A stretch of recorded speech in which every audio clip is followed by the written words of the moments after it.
Buonasera a tutti, edizione del nostro audio giornale per quanto riguarda le notizie accadute in Friuli Venezia Giulia.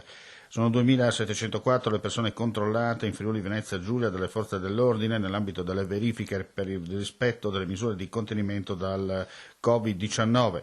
Di queste 41 sono state sanzionate per inosservanza e una è stata denunciata a Trieste in quanto trovata fuori casa pur essendo positiva al coronavirus.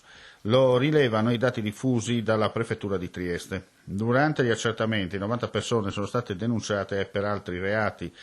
Sempre nella giornata di ieri le forze dell'ordine hanno controllato 1.488 esercizi commerciali e sanzionato 4 titolari di attività. Le persone attualmente positive al Covid-19 in regione sono 823, 32 in meno rispetto alla giornata di ieri. Rimangono 2 pazienti che si trovano in terapia intensiva, mentre i decessi salgono a 317. Lo ha comunicato nella conferenza stampa giornaliera che il vicegovernatore del Friuli Venezia Giulia Riccardo Riccardi svolge dalla sede operativa della Protezione Civile di Palmanova. Analizzando i dati complessivi dall'inizio dell'epidemia, le persone risultate positive al virus sono 3.161. Per la precisione, 1.132 a Trieste, 972 a Udine, 659 a Pordenone, 198 a Gorizia. I totalmente guariti invece ammontano a 2.021, i clinicamente a 53 e le persone in isolamento domiciliare 619. I deceduti sono 173 dall'inizio dell'epidemia a Trieste, 73 a Udine, 66 a Pordenone e 5 a Gorizia.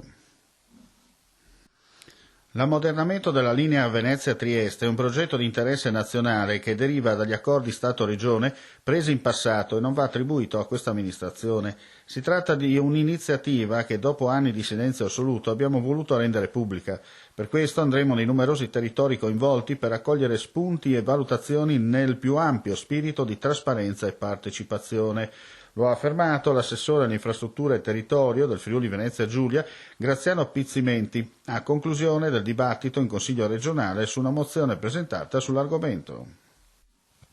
Riapre lunedì la sede espositiva di Palazzo Frisacco a Tolmezzo. Sarà possibile visitare la mostra Pesci fossili dei Monti Friulani, curati dal Museo Friulano di Storia Naturale di Udine, per il Geoparco delle Alpi Carniche, inaugurata poco prima del lockdown e prorogata fino al 19 luglio prossimo. La mostra è dedicata alla fauna che popolava gli ambienti di mare e costa nel Triassico, più di 200 milioni di anni fa. Quegli antichi fondali, ricchi di resti degli organismi che li vivevano, costituiscono oggi le rocce che affiorano in particolare nella Val Tagliamento e nella zona di Raibl, nel Tarvisiano. Andiamo a chiudere con il meteo, previsioni del tempo a cura dell'Osmer, del Friuli Venezia Giulia, su pianura e costa cielo in prevalenza nuvoloso, sui monti coperto, piogge in genere deboli o moderate sulla bassa pianura e costa, abbondanti in pianura anche intense sui monti, probabili temporali sparsi, di notte e primo mattino sulla costa soffierà bora, poi libeccio moderati, vento da sud-ovest in quota. Le temperature minime in pianura 14-16 gradi, 20-23 le massime sulla costa, 15-19 le minime, 20-23 le massime. Con questo è tutto, vi ringraziamo per l'ascolto e vi diamo appuntamento alla prossima edizione.